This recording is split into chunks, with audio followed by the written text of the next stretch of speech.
everyone. Welcome to Coffee Tea You and Me every Friday for the last 20 years or so. I've been getting together with entrepreneurs, business leaders, helping them begin to understand and develop a key concept of what it takes to maximize professional relationships. Today's topic is going to be super exciting, and I got a super exciting guest backstage that I'm so happy and blessed to be able to bring to the table for you guys. I'm going to save his identity for a few minutes so that you all can let's build the anticipation because it could be anybody, right? Maybe I got Michael Jackson back there.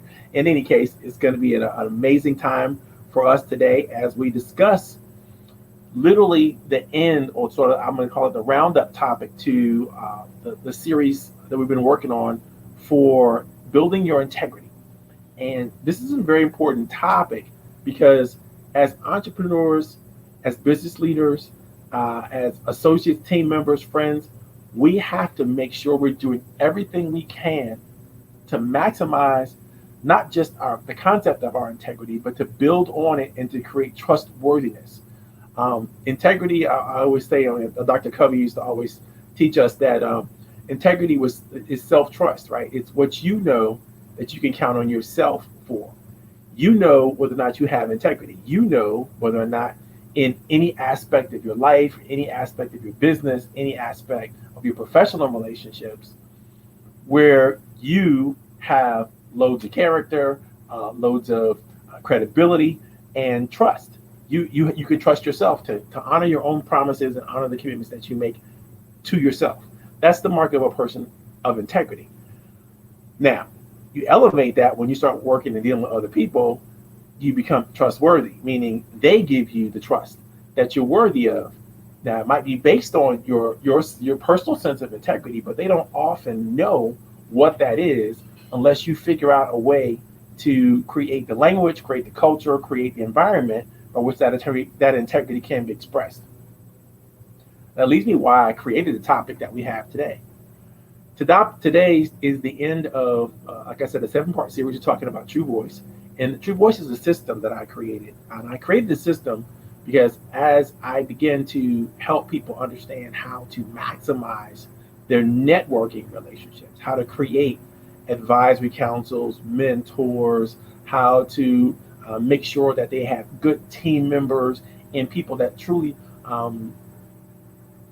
benefit from the wisdom that they have to share, or the information they have to share, or the content, the resources, whatever it is they have to share. I know you have to do it most of the time. It has to come through relationships, and that's a very special thing. But a lot of us have problems starting and getting into those relationships. And so I created TrueVOICE as a methodology, as a strategy to help people get into the kind of the quality relationships that they need to get in to advance their business and their career.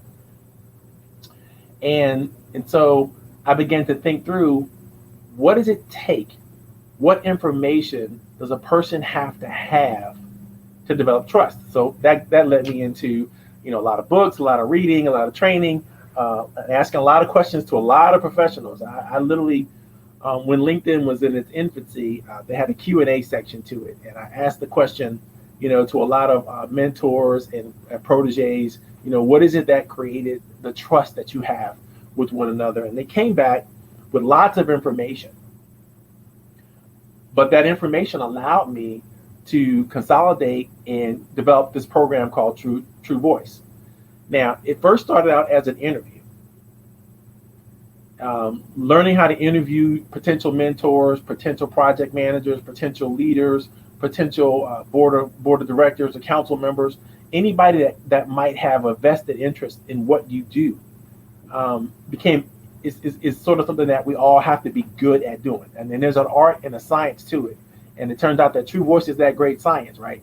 It talks about the things that are important to talk about right up front. So your relationship kickstarts with the right information.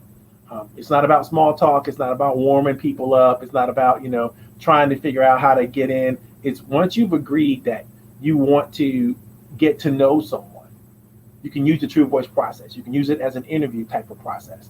And you ask questions, about 14 to 16 powerful, hard-hitting questions that get to everything you want to get to develop trust with another professional, even a professional that might be so to speak, higher than you on the socioeconomic ladder, right? So there might be some people who you really need to win their trust.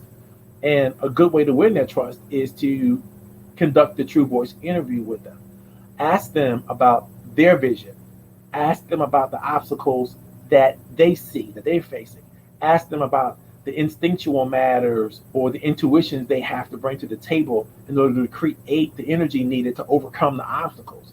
Ask them the commitments that they may have made and the things that they're going to need to make a deeper commitment to in order to really, really make a good run of things, whatever they're trying to accomplish, right? And then you're going to ask them questions about the environment, questions about the social, political, economic environments that affect what they do.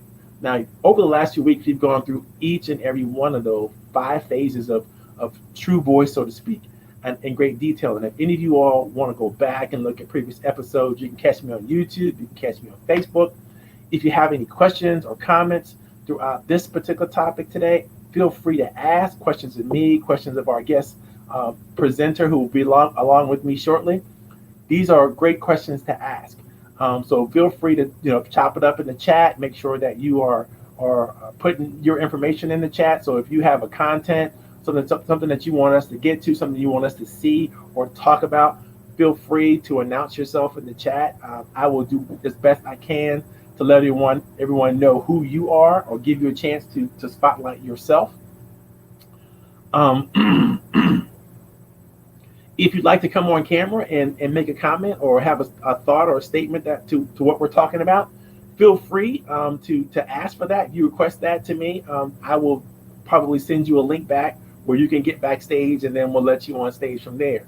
I'll be monitoring the chat as we go along, so feel free to ask if you think you should have something to add to the conversation.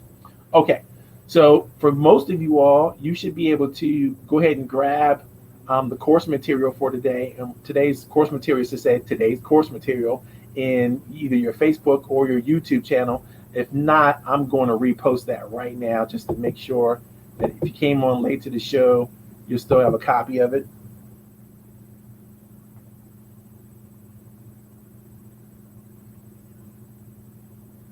All right, great. And then that's there for you. Please download it, take a look at it.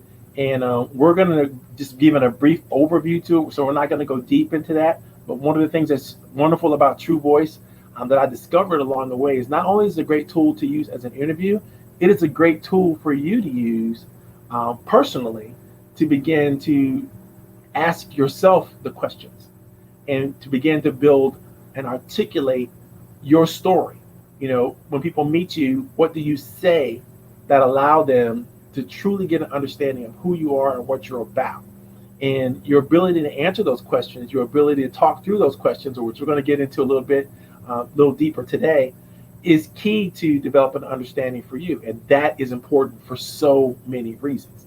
But before we get into that, it's about 3:10. We're going to hit a bit of a commercial break for a second, and then we're going to come back and we're going to get this party started.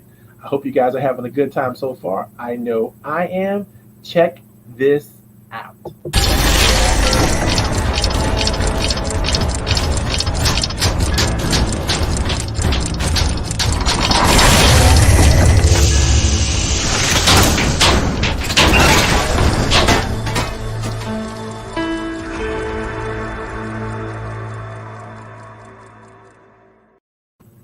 Hello, everyone. Welcome to Coffee Tea You. Today, I got some exciting things going on, man. We're going to get into the final episode, right? The last part of True Voice before we start launching a brand new series. The next week, we're going to get into the 9 steps to mastery. We're going to start that. Probably going to take us 10 weeks, take us all the way through in November. And then we'll start launching in the final series when we get into how to make sure you get a good plan, a good strategy for the upcoming year.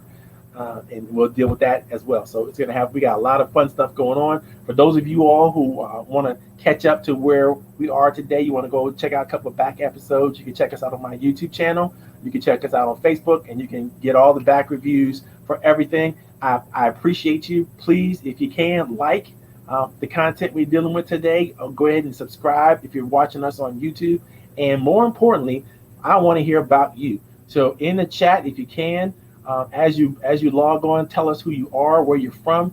I want to make sure that everybody gets a chance to see you and everybody gets a chance to participate. I'll be asking lots of questions for you guys to engage in and fill in the chat today. So feel free to share any information that you want to share when it comes to the topics. And before we get any further, I want to introduce our special guest today. Let me tell you about this guy. First of all, he's my good fraternity brother. And you know I love all my fraternity brothers. I mean, we are a happy band of well-cultured, well-groomed, well-thought-through, well-processed individuals. We do everything to a level of excellence, especially for the service of the community. So we're all about that. And my boy Kendrick is no joke. He is definitely on the same end. I mean, when a person embraces the ideals and the concepts that we all try to embrace and does it with a level of excellence that's so impressive, I just can't say enough about Mr. Kendrick Faison. We met here on LinkedIn not too long ago and had a chance to chat and have some phone conversations back and forth, and I invited him onto the show, and I'm very thankful that he said yes, because not only he is a great Sigma brother, he is one of the brand new board of directors for Fayetteville State University. He's coming on. He's got a lot of experience in the geospatial planning in security world. He's a CEO of his own company. He's running things, and it's good to have him on board. Good to have him on board with us today. I am so glad to welcome to the table Mr. Kendrick Faison. Man, I didn't know who you were talking about. I thought Barack Obama was coming on. I was in the green room thinking Obama was about to pop up. Even Obama in the Sigma. I mean, Yeah, that's true. That's true. Not yet, at least. That's true. Man, thank you so much for that kind introduction, my brother. So, Kendrick, tell us all about you, your company, what you're into. Give us the whole story. So I am a CEO of a company called Spatial GIS. We're one of very few African-American owned geospatial companies in this U.S. I'm also the president and CEO of Cough Real Estate Services. So I'm a serial entrepreneur. I'm from a small town in North Carolina. Very proud of being from Mount Olive, North Carolina. We call ourselves the pickle capital of the world. From that, I have, as you announced, I'm a proud graduate of the Fayetteville State University, and so I have been yet appointed to the Board of Visitors at my university. I've served in many capacities at the university as student body president and first vice president of our Alumni Association. I'm actually the founder of the DC HBCU Alumni Alliance. So I serve as the chairman of Sigma Pac 1914. I serve on the Anne Arundel County Planning Board, and I do a lot of things. I'm also, more than any of those accolades and positions, I'm a proud father of 3 adults, adolescents, to my daughter Malaya, who will be turning 23 next week, to my son Octavius, and to my daughter Kayla, who is now, we're looking to get her into college. That is one of the most proudest achievements out of anything that you could have. For me, is to be a father of 3 wonderful children. And so we are now focusing our attention on a big task. As you know, it's very hard for, they say small business. Sometimes I feel like I'm a tiny business, but we're really putting things in play. We've established ourselves in the industry, as you can have seen on LinkedIn, and even in my arena, we are really focused on, and I'm glad you have this topic on integrity. And I really believe, and it's very shocking that you will bring me on to talk about integrity. I think that is one of the pillars of being a business owner, is that my grandmother, rest her soul, always told me that your name means something. And you everything, when you pass away, the only thing that will still live on will be your name. And so how is important, and how does it care for us to build an organization where we are focusing on our employees, that our customer base, that our partners can ensure that they're working with an organization, CEO, and also a group of folks who are really focused on not only just the dollar on the back end, but ensuring that we are supporting the customer and also the back end of the community and making the community better as well, my brother. Wonderful, wonderful. When it comes to integrity, I think what's important for most people to realize is that it's easy to have it and harder to share it, you know, because the integrity you may have, the pride you may have in yourself, the belief you may have in yourself. I mean, how do you look when you walk around going, I'm the greatest thing since sliced cheese, right? Nobody wants to do that. A couple people who have tried that have had to end up with a lot of backlash. I remember when Ali was coming up, and I was Muhammad Ali, when I was a young person. He was coming up, and every time you heard from him, it was, I'm the greatest, I'm the greatest, I'm the greatest. And it's good to be great. It's good to know that you're great. But I find that other people, especially people who you want to support you, sometimes take that self reliance and pride and ego, so to speak, in a negative way, and it doesn't necessarily put you in the good graces of other people. And so I thought, okay, wow, if you are great, how do you share it? How do you prepare people to know and want to know the wonders that you bring to the table? And so I created TrueVOICE to help people do this. And one of the things I think is most important is that first concept in TrueVOICE, which is about vision. How do you share what you're about and where you're going? You know, how do you do that in a way that people go, oh, wow, I like that. I see where you're going. I want to go there with you. I want to support you. I want to give you money. I want to give you, contacts. I want to give you resources.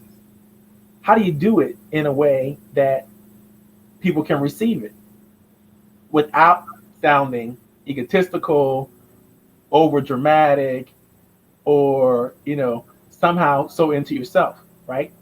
And then it dawned on me, the people who actually want to hear about your greatness are very specific people. They're not everybody. It's very specific people that want to know how wonderful and talented you are.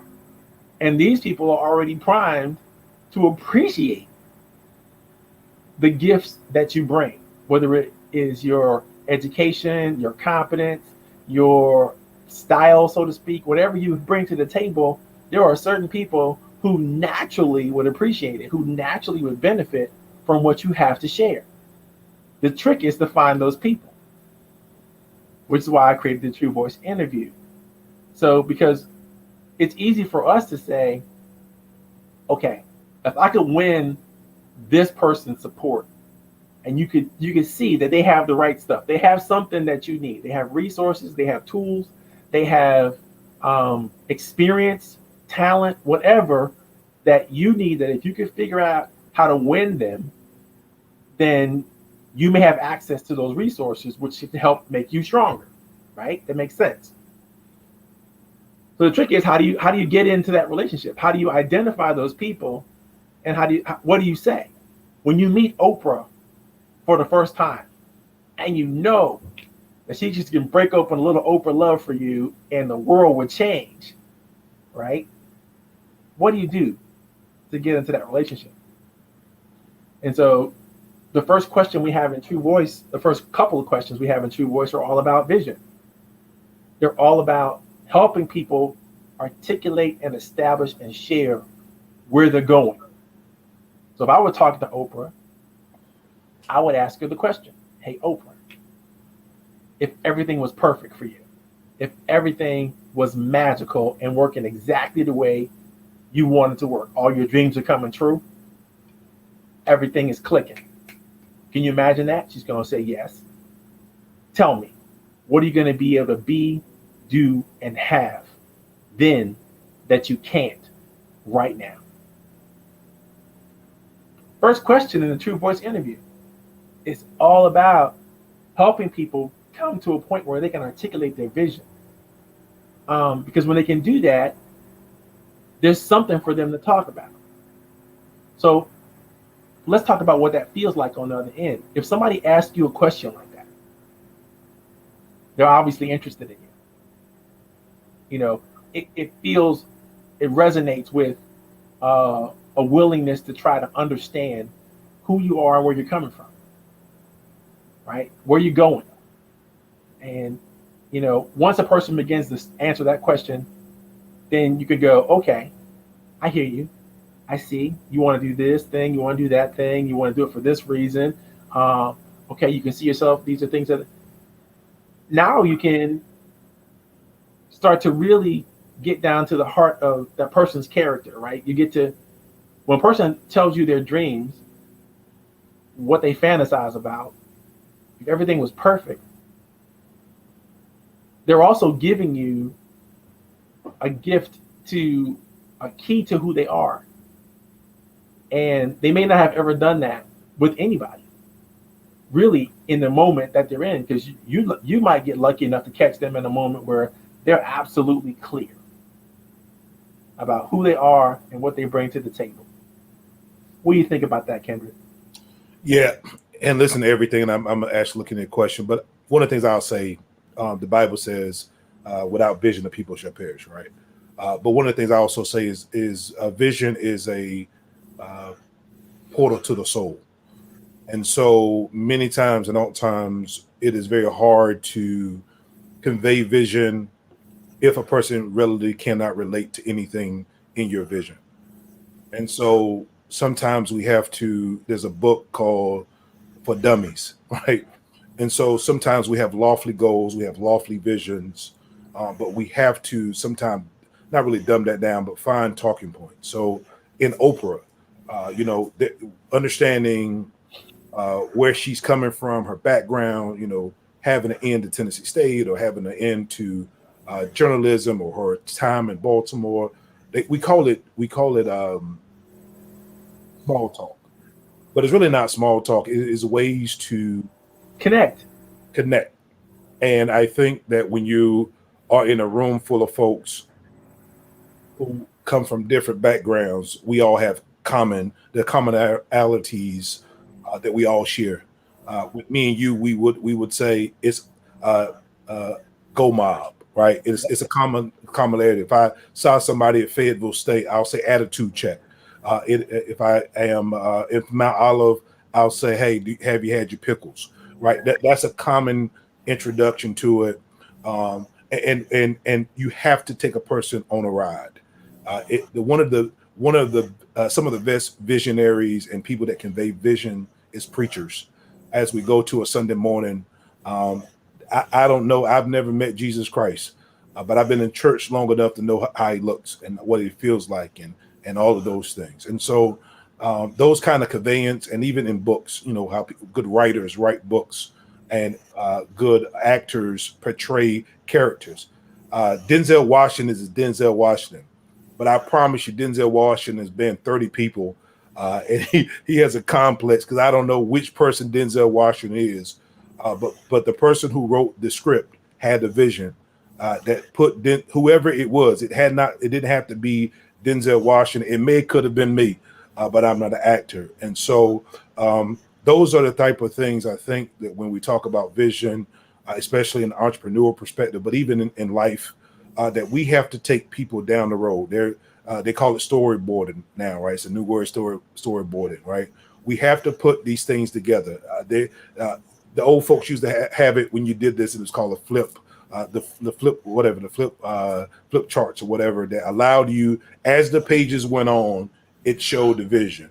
And so in companies, I know that when you start your firm, they say, start with the hardest thing. And the first thing you think is capital. But no, the biggest thing is the vision statement. Where do you want to go? What is the mission? That's easy. I know the order of business and the battle rhythm. But what is the vision? What at the tail end when I start this thing?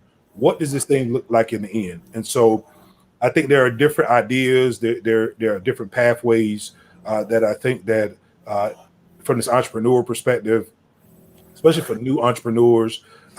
You may think things are hot and new, but you got to be different.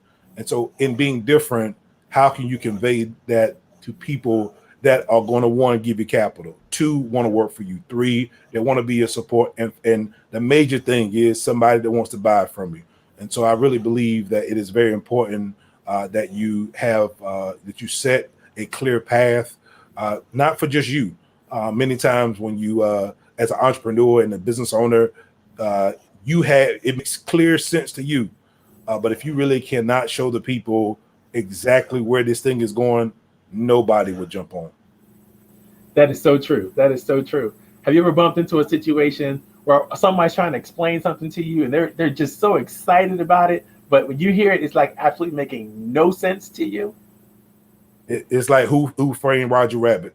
Which Right. in my favorite cartoon, which way do we go, George? Which way do we go? I am lost in the sauce.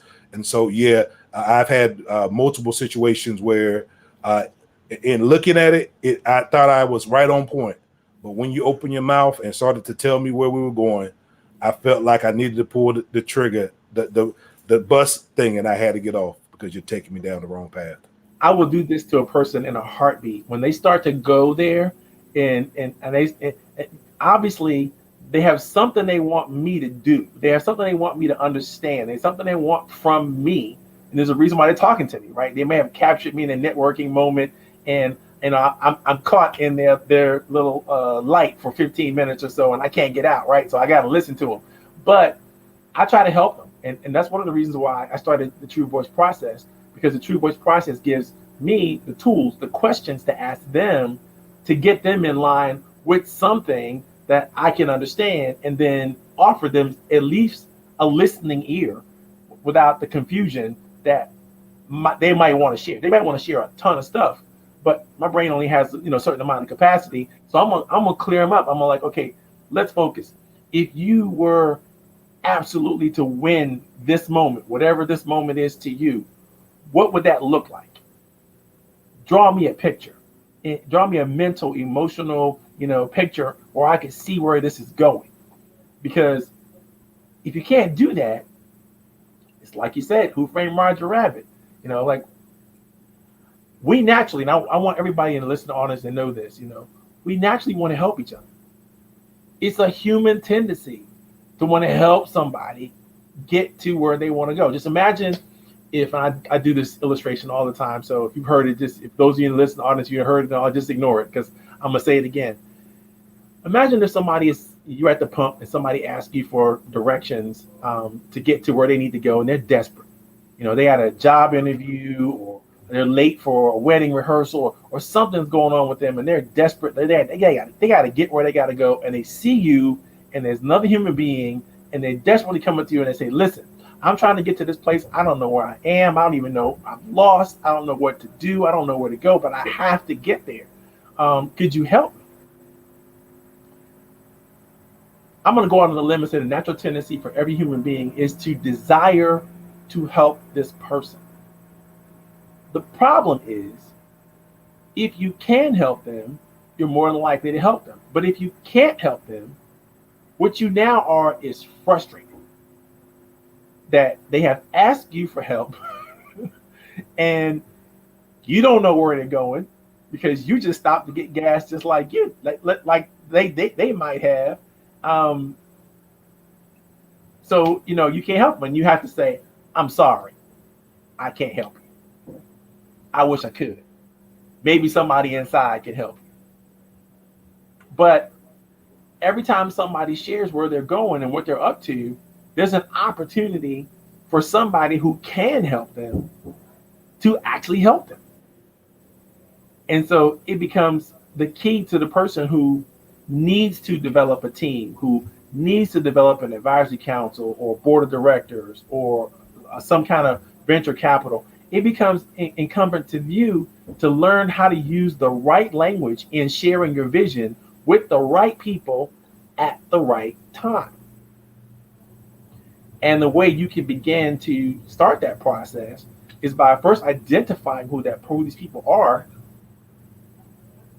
Just do your own homework and identify who you should be talking to, and begin that process of introducing yourself to them by asking them about them.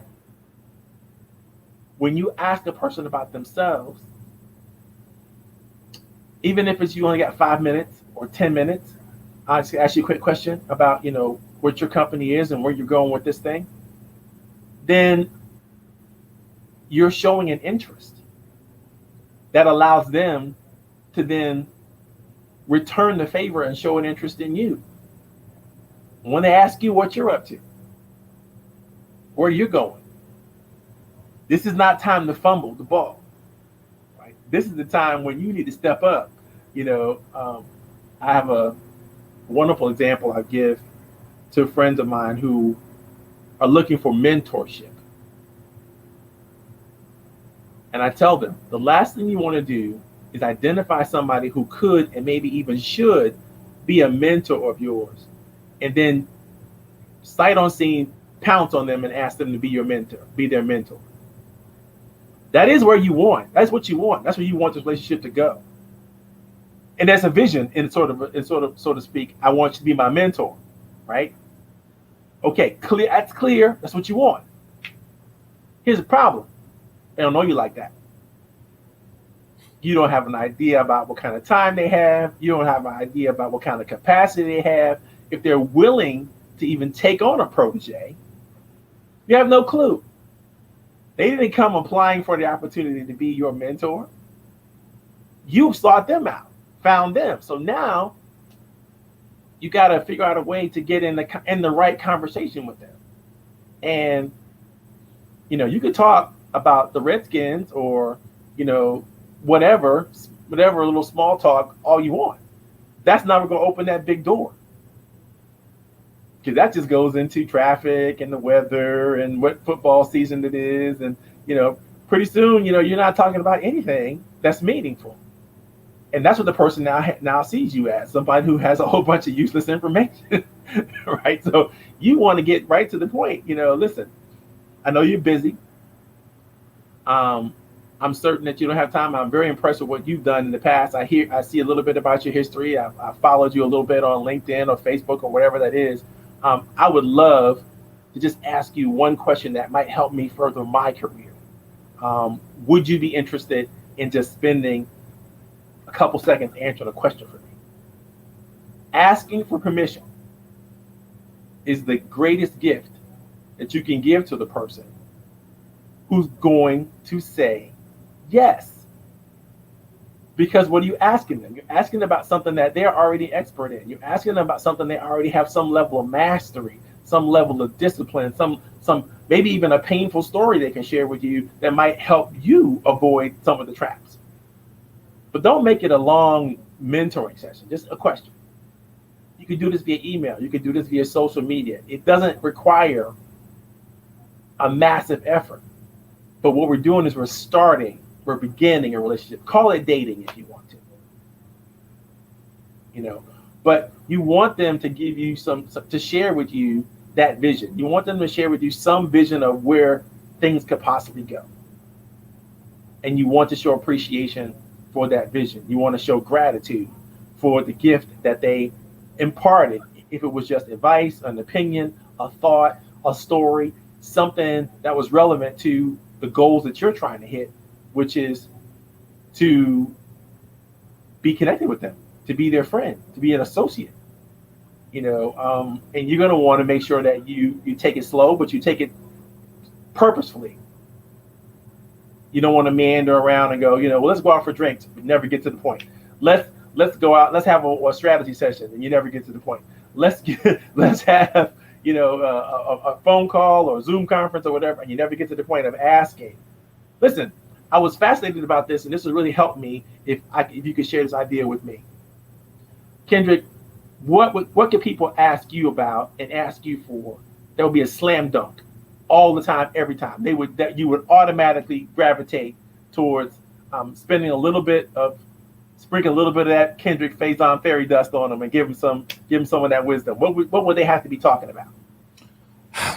It would have to be. I mean, again, I think now my space is really, and I've learned this time is valuable, right? And so it would have to be something that I was interested in. I mean, to be honest, Like what? Give me an example. What are you interested? What are you into right now? to me right now, if you say anything about a kid or an opportunity for a kid to grow or to support children, that's me. And it's really because I had those same opportunities and folks helping me. And so that's I tell people all the time. People call me and ask me to do things. If it has to do anything with kids, I'm all ears. Another thing is entrepreneurship, especially in my space, because I know how hard it has been for me to be here. And so being able to do that. And then also young people who are matriculating through college and have absolutely no idea on how to make that first step. Those are the things that I think are valuable. And I think the key conversation is of that conversation, what is that value added in the conversation?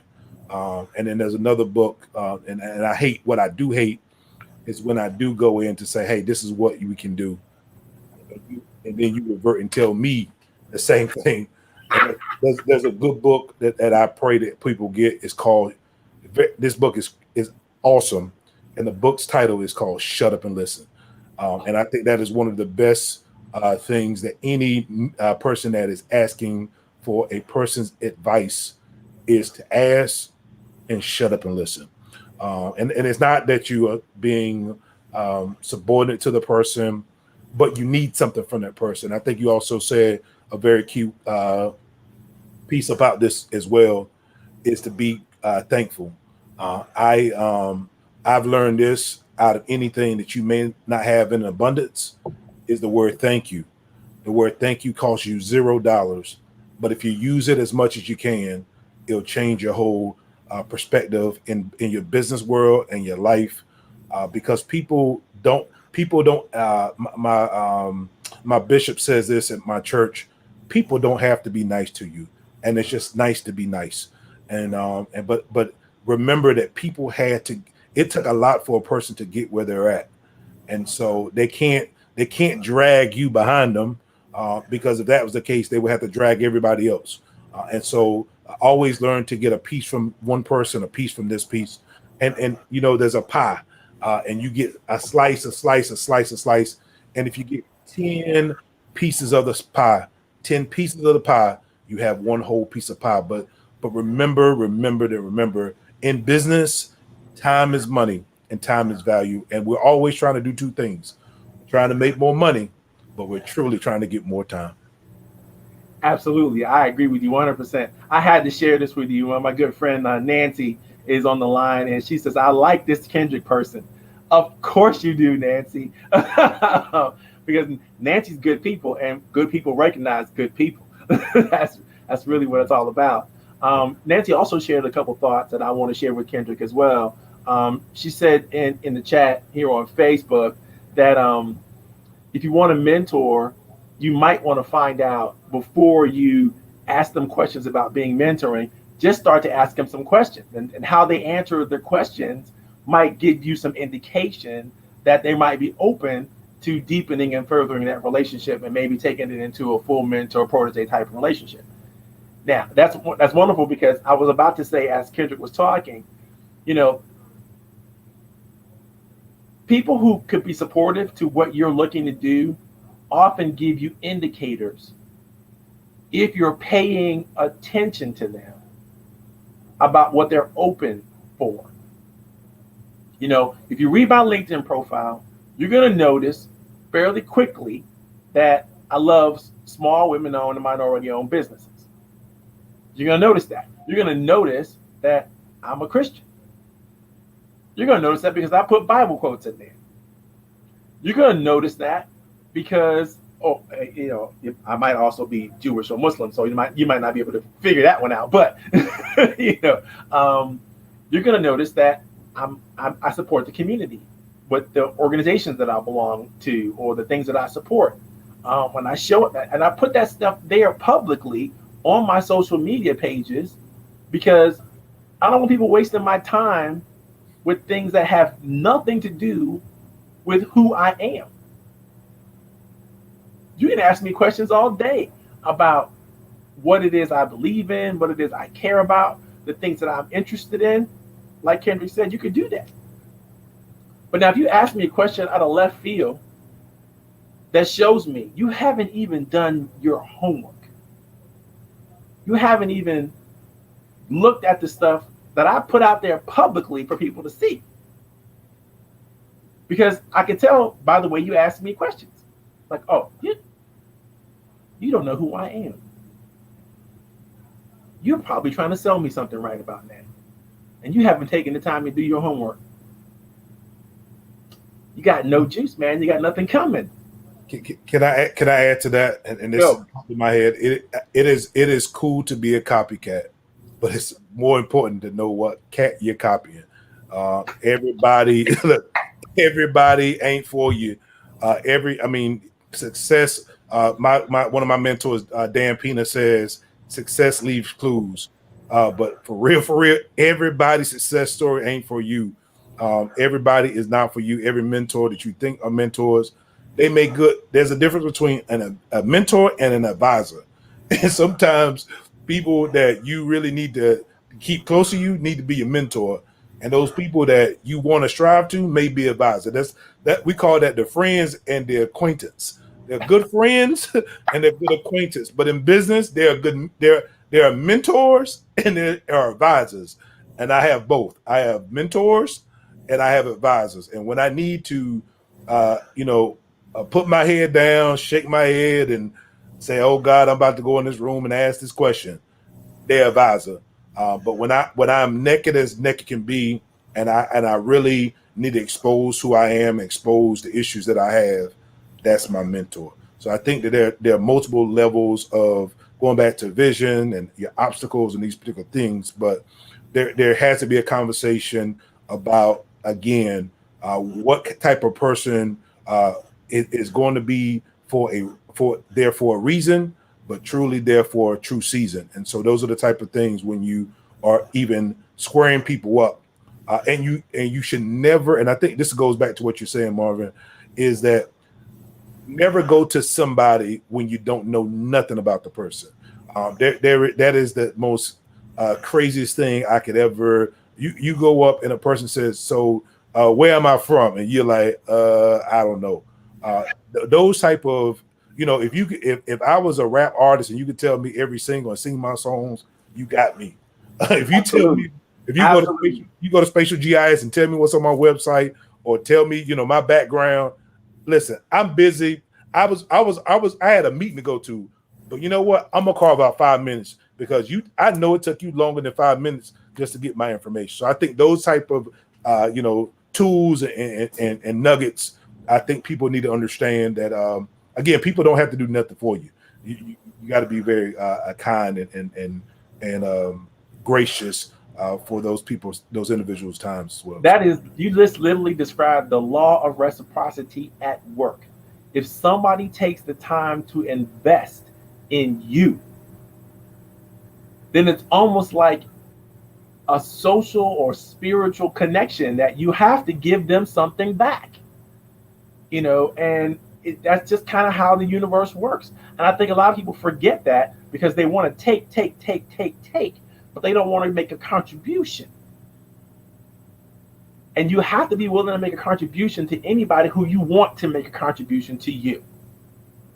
You have to, Zig Ziglar used to say it all the time, give it out and slice it, it'll come back in loads. Whatever it is, when it comes to respect, authenticity, gratitude, whatever you need to do to give to other people, you need to do that because that's what you want back in return. You want people to respect you, you have to give them the respect. Now, the tricky part about that is what we talked about earlier. You don't know what role they could play for you until you know. And so you have to begin that process slowly. One of the things that you triggered in my brain as you were going through here is a mentor of mine taught me years ago, there are 5 helping professions or 5 things you can do to help people. You could be an advisor. You could be a consultant. You could be a coach. You could be a friend, or you could be a therapist. The last one I don't want to be. Right? And all of these people are necessary in everybody's lives, either from a professional point of view or just from a connection point of view, we need them all. We need the advisor to tell us what to do. We need the consultant to tell us what to purchase, what to buy, and maybe to work with us in tandem to make something happen, right? To collaborate with. We need the mentor to help us do better at whatever it is that we're trying to get done. They've already done it. They can tell us where the roadblocks are. They can tell us where the problems are in the industry, things that they have seen, things that they have done. They can tell us, give us the benefit of their experience. We need a coach to help us be better in the moment. Coach is there to tighten up the performance, to make sure that we are putting our best foot forward in whatever we're doing, whatever behavior that we're doing. That's what the coach is for. The therapist is there to make sure that we don't let some baggage from the past keep us from moving forward. And so we got to uncover all that drama, unpack all those issues so that we can move forward. But without all those professions, without all those people, all those roles in our lives, then we're going to find ourselves in a deficit somewhere where we don't know what to do. We don't know how to do it. We got nobody to play with.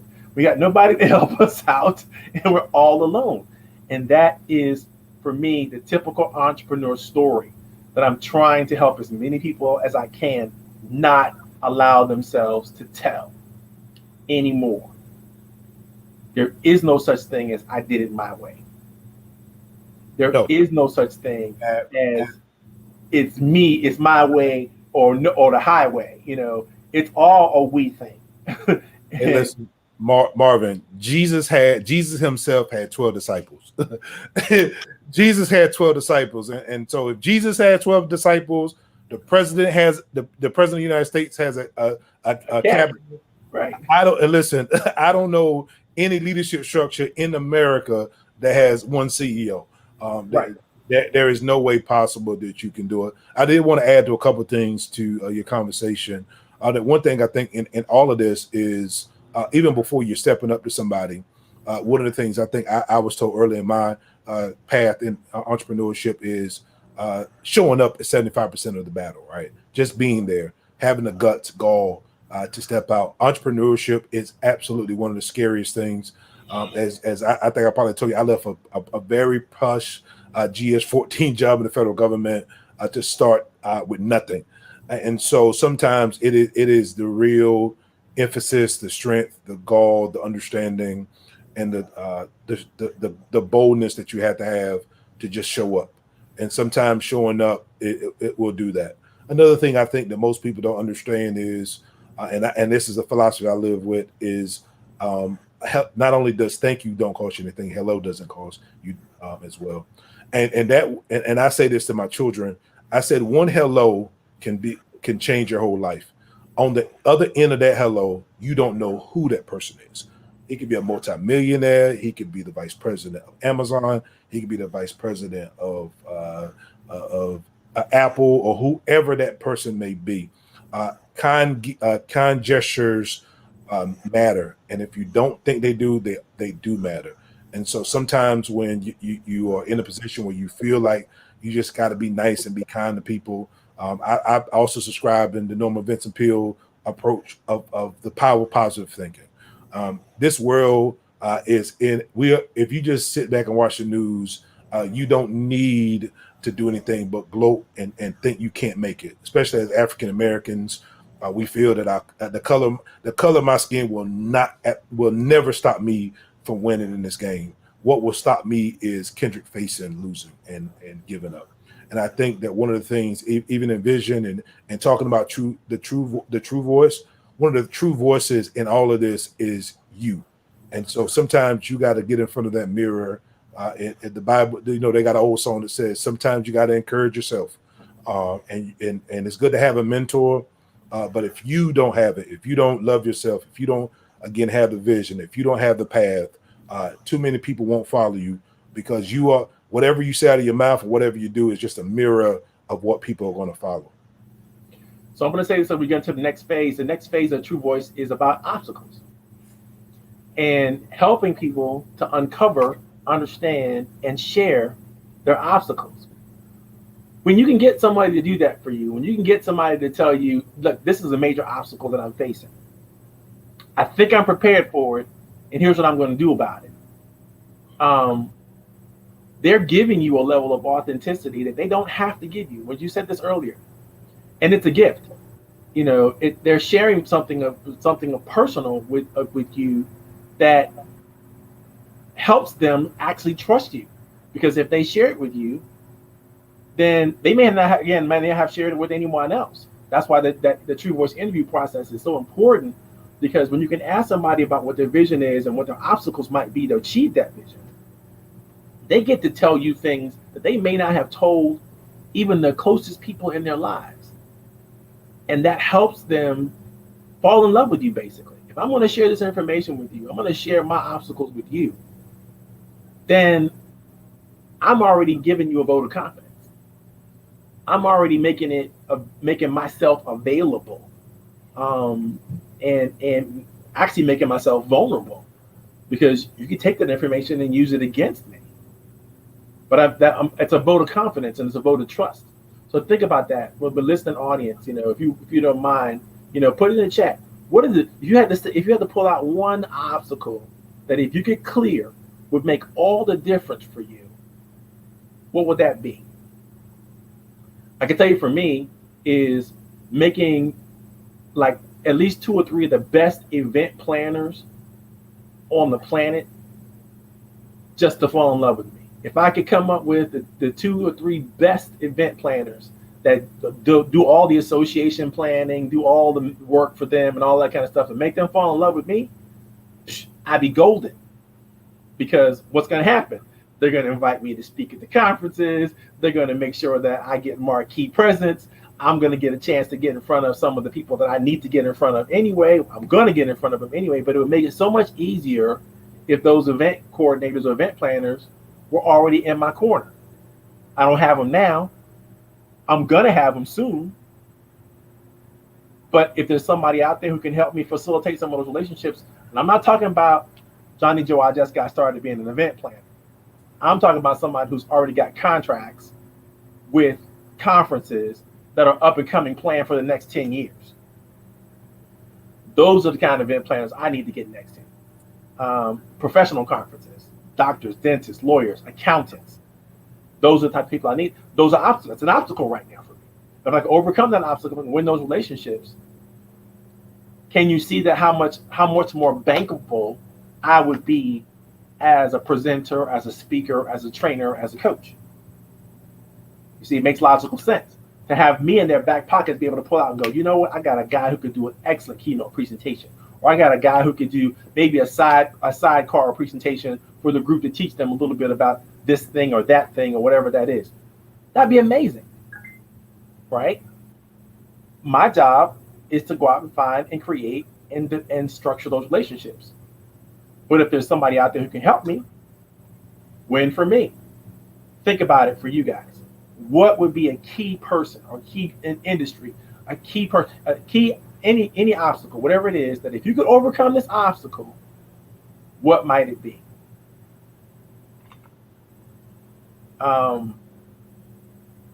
Nancy said the same here. She'd like to get to know some event planners too.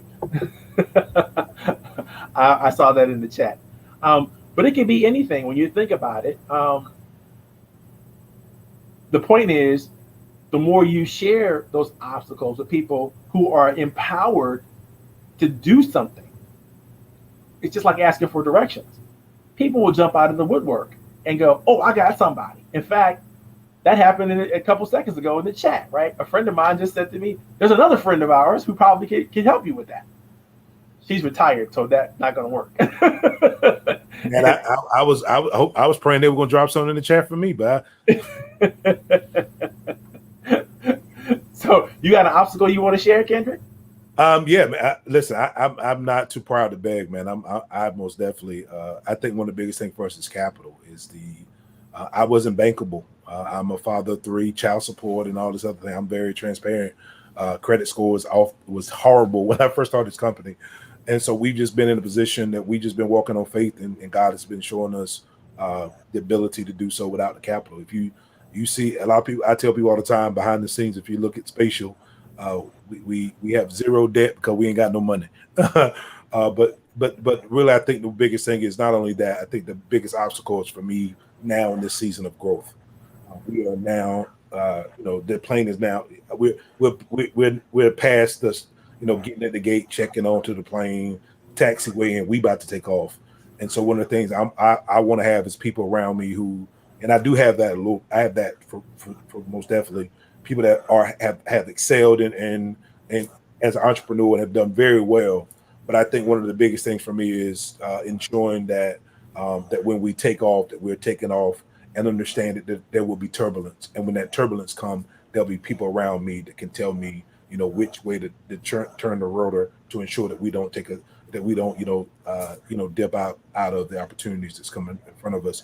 So I think the biggest obstacles for us is that we are still in the growth mode. I think in taking on capital, understanding, the terms of capital. Most new companies, entrepreneurs just look for the shiny tool, whether you give me $100,000 and 10% of equity, right? Not understanding what an equity right is, understanding the cost of debt. I was blessed to take a course about entrepreneurial finance, right? I don't have so people don't know this, I don't have an MBA. I have a master's degree in geosciences. So I've taught myself the bootleg MBA. But just being able to understand the terms and the business acumen has been very key for me. But I think the biggest thing for us is now that growth stage, like ensuring that risk and one thing that keeps me up at night is risk. Listen, I will say no in a heartbeat if I feel it's going to be too risky for us. And so those are the obstacles. I think we are now, and I think with obstacles, you have to put it on paper. I think anything that is in front of you, if you compartmentalize.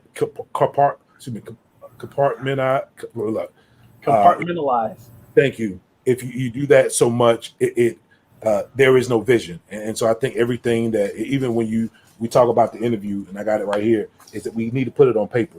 And so how do we look at obstacles? What are the tactical and the putting a tactical approach around it, putting some things around it to ensure that just like we do the SWOT analysis in the perspective and we do strategic planning, what are some tactical goals and risks that I will take by, going forward with this obstacle? What will be the hindrance? Will it be worth the investment in the long run? And so that's one of the things that when I look at obstacles and things that we have in front of us is, one, will it make sense in the long run? Two, how risky will it be? Three, what's the end goal in regards to how I look for it? And again, some people got to understand when we talk about business as CEOs of companies, it's an entity, it's a thing, that it's a machine, it's an organization that we have to keep giving birth to. And so sometimes we make our own selfish decision on an organism that does not belong to us. It's an organism that we have to keep breathing. And if we don't keep breathing, we're gonna die. If we don't feed ourselves, if we don't financially feed ourselves, if we don't put more training and exercise, we'll just be big and fat. And so I think the way that we CEOs, especially young entrepreneurs, we have to look at the long-term strategy of how we build our companies and look at our obstacles on that long-term approach and the health of the company, right? And I think that's one of the things that as a CEO coming out the gate now that I'm really interested in and engaged in is how do we get over the hump? Because I know if I get over this one, there's 20 more to come in front of those. Right. I think that, and it's very interesting and easy for people to consider the unknown obstacles as barriers that are too difficult for them to even get over, and they quit. Right. And because you and I know that every time you climb a hill, you get a better perspective, and you see the other hills that are left for you to climb on your journey, right? So every time you overcome an obstacle, you get to see the other obstacles, and those can be really, really dangerous. I have a lot of friends who They go, well, now that I can see what I got to do, I don't want to do this anymore. After they've made an investment, after they have gotten other people involved, after they've made all these commitments to their friends and associates and so on and so forth, and now they're going to pull the plug because it's just too hard. And so I think that's a good thing, because if you could recognize that you don't have what it takes to face the obstacles going forward, that's the moment that you have to be willing to make the decision to either turn back, or you get geared up and you go after the next obstacle. Knowing that even after that one, there's going to be another one. But I think when people aren't humble enough to understand that there's some stuff out there that they don't know. It's quite impossible to know it all. That's why you need the team. That's why you need people with different perspectives to see the things that you can't see, and help you get an indication of what resources might be required to even approach that obstacle. I even like to use, and you said it earlier, that positive mental attitude. I don't even think of them as obstacles anymore. I think of everything as a challenge. And to me, it's a challenge that I'm meant to overcome, or is a challenge that's meant to turn me around. And the quicker I can get to understanding what that challenge is, and any tools or resources I could use, whether it's somebody else's tools or somebody else's book or any information or whatever I could use to assess this challenge adequately for me, because it might be a challenge that I could overcome, but I'm gonna have to give up too much to even go for it. You know what I'm saying? And maybe I have to, when I'm not giving up my kid, I'm not giving up my wife, I'm not giving up my house. Everything else pretty much is negotiable. I may be willing to change communities, or I may be willing to give up some other stuff, but I'm not willing to give up those things, right? Those key things. And knowing that as you approach an obstacle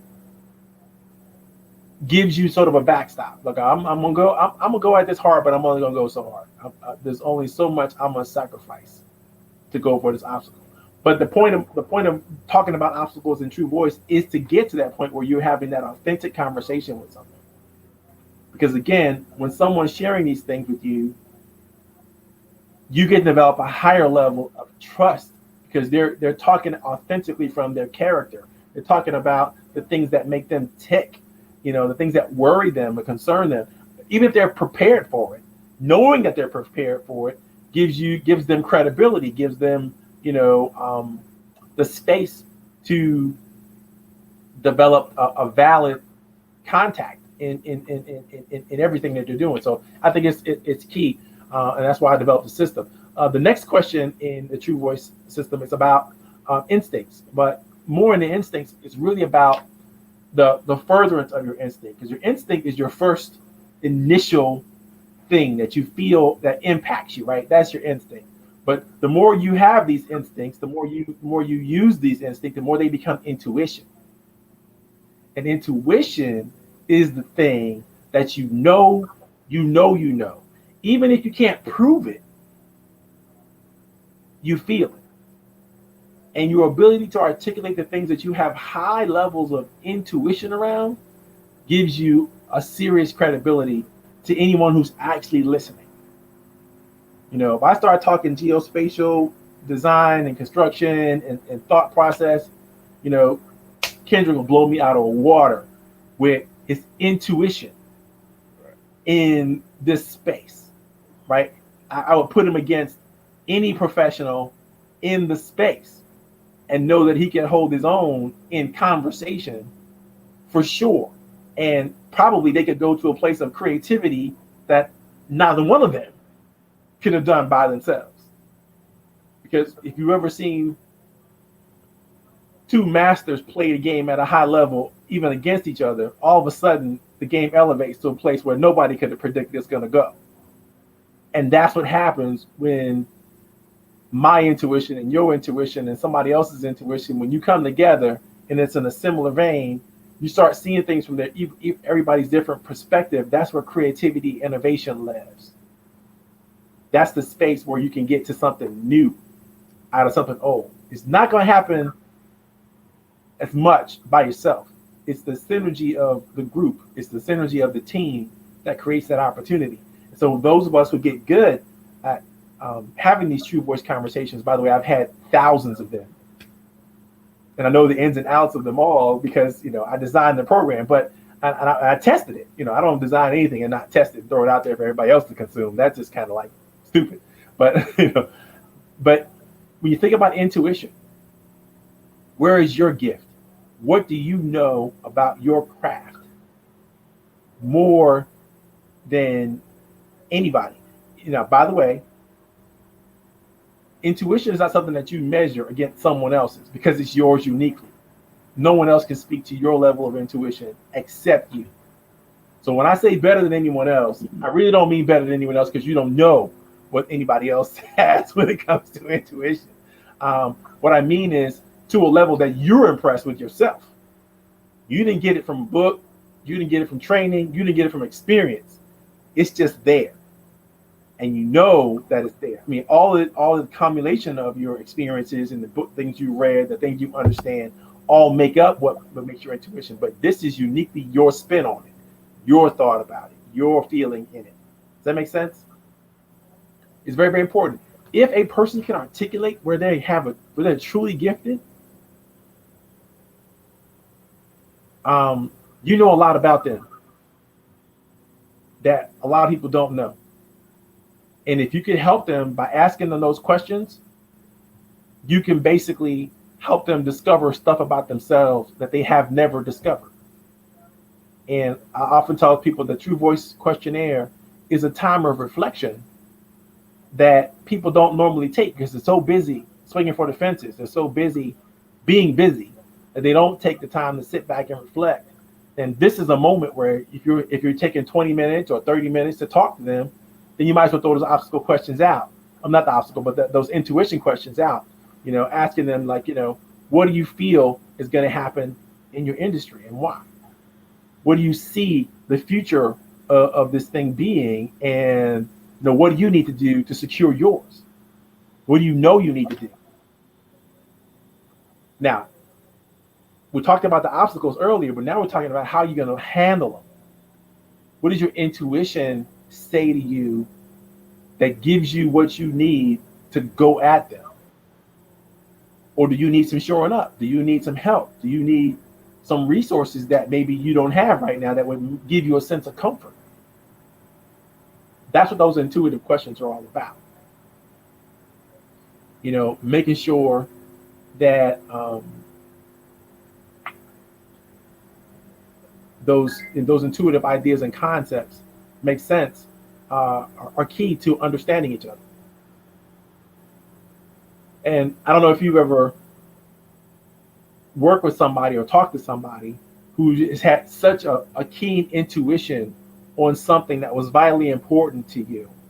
But I have had many conversations with people where I've been just phenomenally excited about their insight and what they bring to the table. It's been so phenomenal. Sometimes, like you said earlier, Kendrick, it's a pastor, or a great speaker, somebody who's obviously got some wisdom to them. But the Bible says this is the power of discernment, right? Being able to separate and judge correctly the situation at hand, to know what's going on, even when the evidence is not readily available. You just kind of know, like I've been here before. My intuition is talking to me, telling me this is what's happening. And this is not what's happening. You ever had a moment like that, Kendrick? Yeah, I'm up here waiting for you to drop the Cash App. I don't know. You've given so many jewels away for free. I was just sitting here. People look at me like I'm mad. I thought that you was gonna stop and say Cash App me this, because I'm trying to say you dropped a lot of information.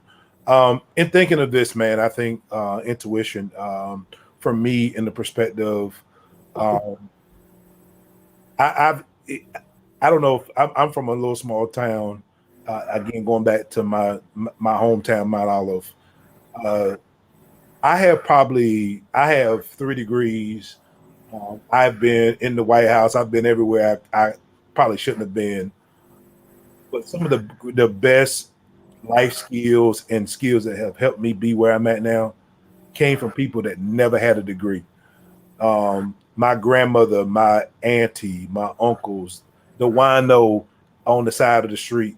That if you just sit down and listen to the jewels, because what I've learned is this thing is weird. It's called LIFE, and the more you live it, the more you learn.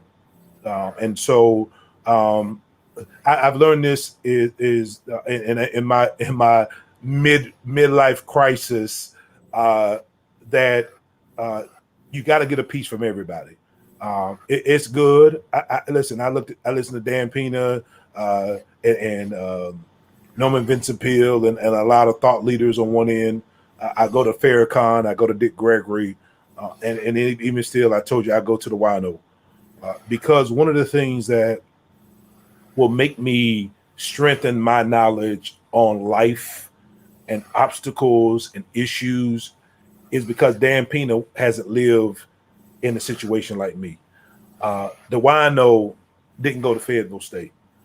Um, sitting in the White House and being with my friends there didn't give it to me. But if I take all of those situations and then now I'm tackled with this broad spectrum of what we call life, it allows me to take going back to those pieces in that pie again, taking those pieces of pies. It allows me to have that ability to enhance myself. And I think the most well-rounded people, let's go to Barack Obama. Barack Obama's grandmother was in Kansas and his father was from Africa. But the well-roundedness of being able to be exposed to the white side of his family, but also to be exposed to the black side of his family, and also to be able to go from Chicago to go from Harvard, right? And all of those particular pieces is what most people in this country are in awe with a president everybody loves, right? And so I think that one of the things that we have to do is that we have to sharpen our skills, right? Iron sharpens iron. One of our fraternity brothers who we just brought on, John Hope Bryant, said, if you hang around 9 broke people, you'll be the 10th. And so it's also about the people you surround yourself with. One of my mentors says in a CEO accelerated class, he said that Kendrick, you will be who you are 5 years from now, but the only difference will be is the people you hang around and the books you read.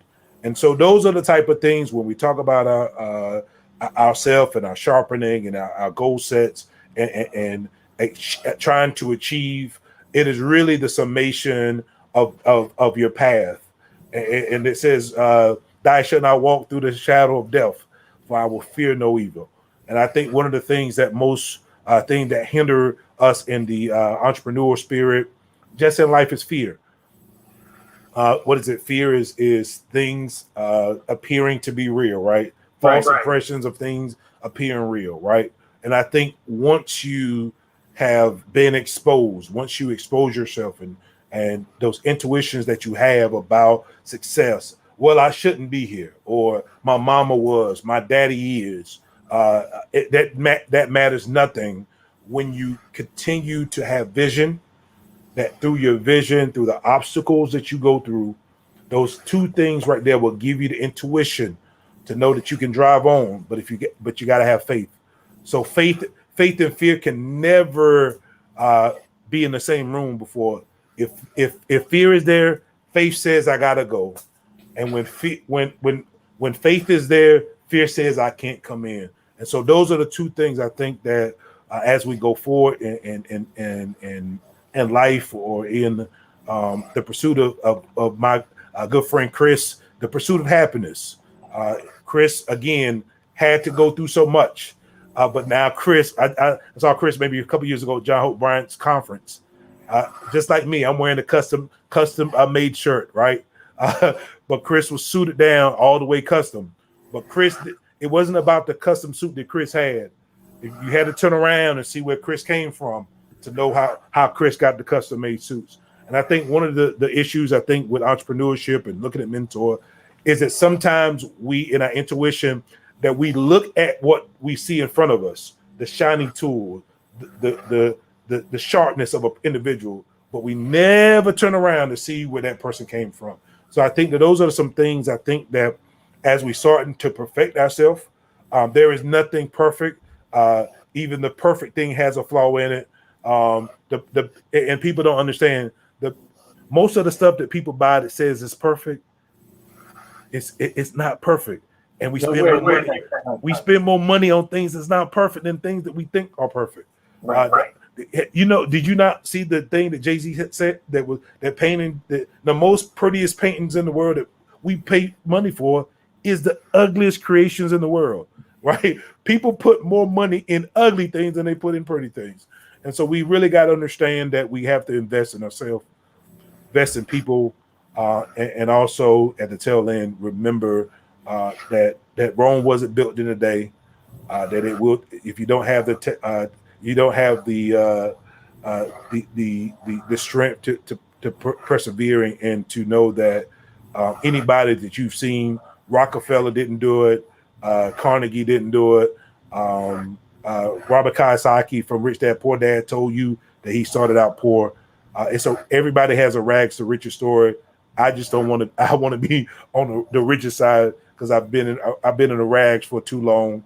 And again, another thing I think that entrepreneurs got to say, even in your intuition, is that even though when things, when you think you shouldn't do, you should. When you feel that you got your money, you got so much money to give, but you're afraid to help young people. When you feel that you shouldn't stop and help a homeless person on the side of the road, maybe you should. And so those are the intuitions on the reverse side of that. When sometimes you feel that you're too busy, you don't have time for it. You never know what you don't have time for. Sometimes you got to take that risk and also be a blessing to somebody else. Because whenever you're in that position of power, success, you never know. We said in 100 Black Men, I'm a member, you are what you see. And so and this is one thing I'll say too.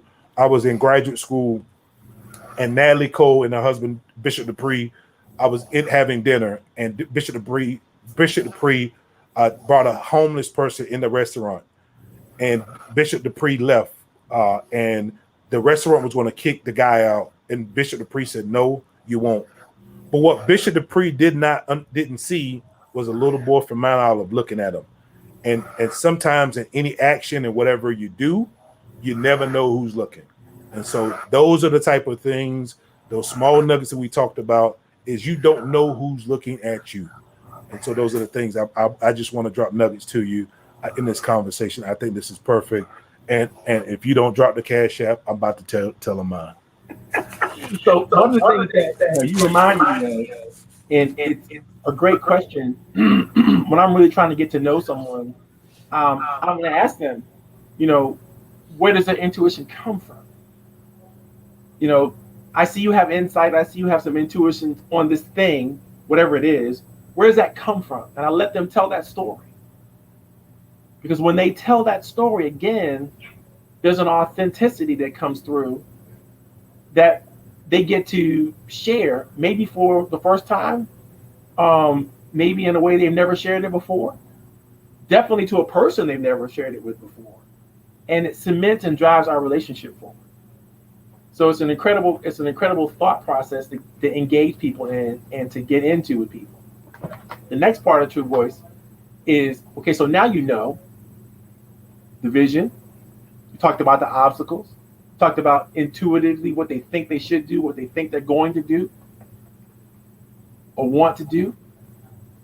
But now you got to get into it, let's get serious. What do you really have to commit to?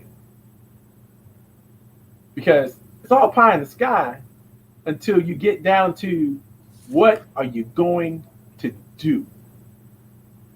What do you have to do to overcome these obstacles? Maybe your intuition isn't enough. And if it's not, what are you going to do? And then how are you going to keep coming at it? Do you have a level of resilience? Do you have something in reserve?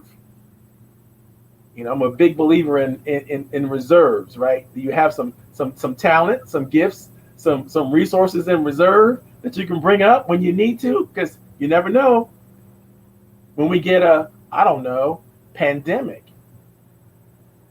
and you can't meet with people anymore. What do you have in the tank? What else do you have that's going to keep you going? How can you stay resilient and commit to that process? I think that's very, very important. Those are very, very important questions to ask people when you're thinking about how you're going to build relationships. Because if you're building relationships that are built on truth, if you're building a relationship that's built on what people are sharing from an authentic point of view, then you can get to trust so much faster. And that's a very, very important thing to get to with people, specifically if you're going to share resources.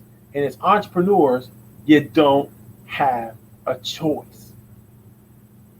You either get to a place where you can share resources and commit resources to others and help them, and as they help you, or you die. There is no choice because you can't do it alone and you don't have all the tools. It's impossible. No matter what, even if you have privilege, you still don't have all the tools to sustain levels of success and keep growing. You might start from a different place, as you indicated earlier, Kendrick. There's people out there who are starting from, a different starting line than maybe the rest of the community might be. All right, but that doesn't mean they have what it takes to sustain the race and go all the way, generation after generation after generation after generation. At some point, others are going to innovate and catch up. America experiencing, I'm going to tell you a quick story. America is experiencing right now the problem of their own infrastructure. We have roads, we have electric systems, we have a power grid that we built. And it's built on old technology. It's built on old coal burning systems. And so we have challenges now that we have to overcome with the environment. We have to give up our oil dependency, which means we got to retool the factories. We have to go with different sources of energy to rebuild a whole entire infrastructure where other companies, third world countries can leap forward with the new stuff, never having to worry about, well, what do we do with all this old stuff? What do we do with all these old power lines? What do we do with all these old, this old road systems and these old factories? And so they don't have to worry about that. And so whereas this video technology we're using right now is new to many American companies, it's old hat in China. They've been doing video conferencing for 20 years already. Not even new to them. The fact they don't even make regular phone calls anymore. Every call is a video conference for them. So when you think about, what happens when you don't innovate, when you don't use the tools that you can commit to the new, and you stay committed to the old just because of that's how we've always done it, then I think you're destined you're cutting off your nose to spite your face, and you're not looking forward to next generation. I tell entrepreneurs all the time, if you're not legacy building, what are you doing? Because if your children have to repeat the same things you had to repeat, how is that helpful to the flow of human history? How have you made any significant difference? When they got to go back and do it all over again, Warren Buffett could say, "I'm not leaving my kids nothing." He could do that because guess what? They're already grown, got kids of their own. They're already moving on. They've already gotten their legacy, and they're moving forward with it. But very few of us could do that to our kids. So I think we need to think about that. How are we developing a legacy? If you're just trying to stay in business to stay in business, and you're not staying in business for a reason other than I got to make a profit this year. This year I got to make a profit. And then I don't think you're gonna have what's left in the tank. I don't think you don't have you because I don't think you're really committed to something that you can sustain. You got to commit to something bigger. It's got to be people, God, other things other than, I want to be what I call successful. Successful to me is so much more than the material things. Um, and if you don't understand that, then it's hard to commit to anything other than the material thing. Um, and I think that people, baby steps, right? You got to eat. I get it. Got to keep roof over your head. I get it. But after that, then what? How are you investing? What are you committed to giving back? What are you committed to share with your employees and with the people that are part of your team, that without them, your success wouldn't be what it is? I think capitalism, the way we've defined it, American style, number one tenet in capitalism is capitalism exploits every resource to scarcity in the pursuit of profit. Profit is king. And that's the rationale, the reason, the understanding of what capitalism has been. As companies are signing on to this Paris Agreement and more people are starting to understand their social responsibility and their economic responsibility, they're realizing that CEOs all over the world are realizing that they serve more than just the bottom line. They serve their employees. They serve their customers. And their customers and employees deserve a notion of sustainability, things that they can keep. They got to be able to continue doing what they're doing. And if they're exploiting all the resource to scarcity, they can't do that. Right? They're planning to. If you're not thinking about sustainability, you're thinking about dying, because that's all that's left. If you can't continue, you got to go. Bye. So I always tell people, entrepreneurs and business leaders are all the same. Like, think about longevity. Think about trajectory historically. Where are you going into the future? And keep that in front of you and never stop, because you'll never get to perfect. It'll always be a pursuit, but never an attainment and never achievement. So that's commitment. Now we're moving on to the last part of True Voice, which is economic. I covered this in detail 2 weeks ago, but I want to share one last detail about it. When you look at not economic, environment.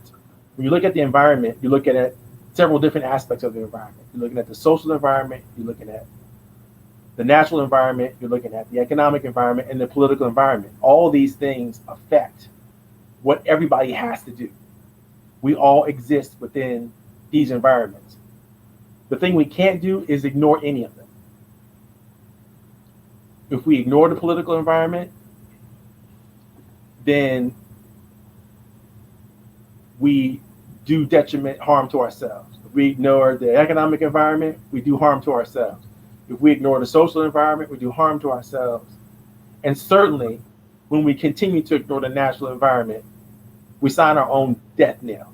We're signing our own death warrant by ignoring or trying to say that it's appropriate for a variant amount of greenhouse emissions.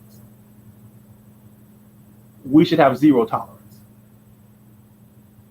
and commit to doing what needs to be done to end that problem and not pass that on to future generations, or they'll be starting from behind.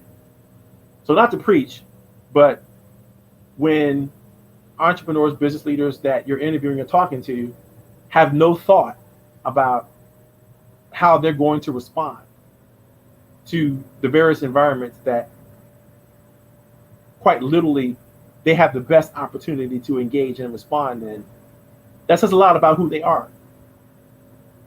If I ask you and you go, well, I don't do politics. I'm not saying you have to do politics, but if you don't understand how politics affects you, when somebody changes a law that wrecks your entire commercial establishment and your life, you will be doing politics, or politics will be done to you. Same thing with the social environment, same thing with the economic environment. You can't opt out. So it's best to figure out how you will engage and how you will do something to move the needle in your favor. For me, I don't deal with this notion of white supremacy because I know it's an inevitable dying thing. I think we're looking at the last gasps of it. It really can't resurge. It doesn't have the juice, the energy it needs to resurge in any meaningful way. Anybody who is in that camp, I don't think very few people of substance look up to them. So, they can't stay politically, they can't stay socially, they can't stay. And their whole chant, "You will not replace us," is what they fear. Because they know, in fact, they will be replaced. And it's an inevitable situation. So I don't worry so much about what they're saying and what they're doing. I worry more about what we're doing, what the community's doing to move forward in human history. I got lucky enough to be counted on Fairfax County's renaming task force.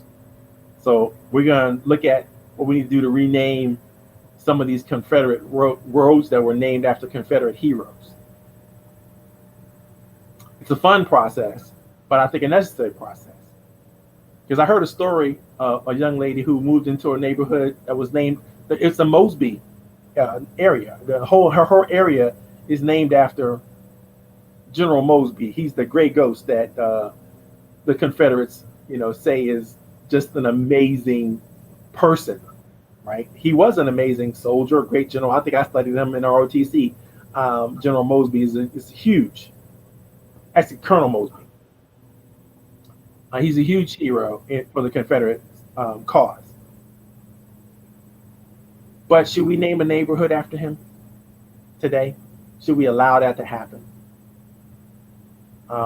Should we allow future generations to know that they're moving into a neighborhood that was named after somebody who supported slavery and fought and led people to death for it? I think it's a question we have to ask, and it's a question we have to answer.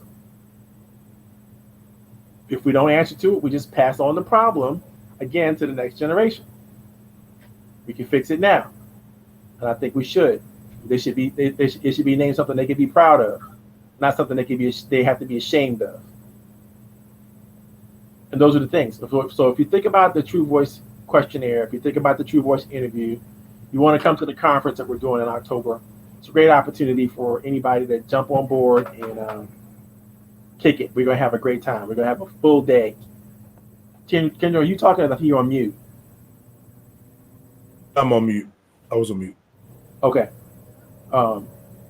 So it's a great opportunity for us to play, a good opportunity for us to share. If anybody's interested, definitely hit me in the DMs. We're going to close the show down for today. Does anybody have any questions about anything we talked about, anything you want to share?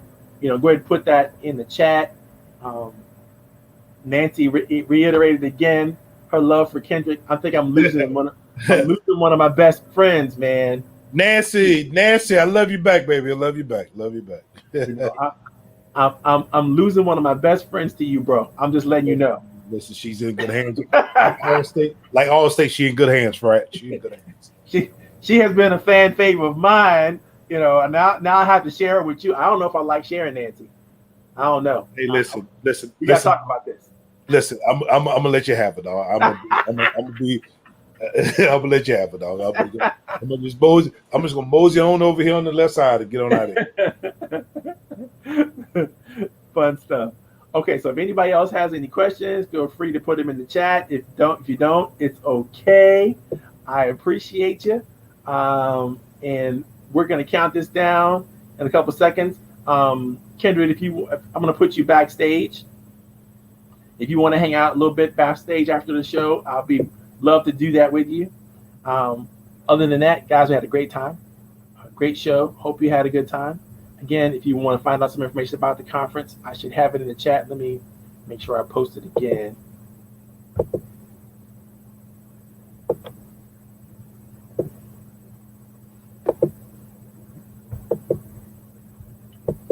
If you want to come and you got no dough, just let me know. I'm not gonna make this difficult for people. I want it to be easy for people as much as possible. It's gonna be fun, all day, interactive. You know, we're just gonna have fun. We're gonna have fun. We're gonna play a lot. We're gonna introduce a lot of new concepts to people that I don't have time to really get into in these conversations with Coffee Tea, you and me. And we're gonna go detailed. You know, everybody's gonna walk away with an idea of how to have a wonderful true voice conversation, how to build on your own integrity, and how to share what you know with the right people. All right. So we'll definitely be on that, and we had a great time. See you guys later.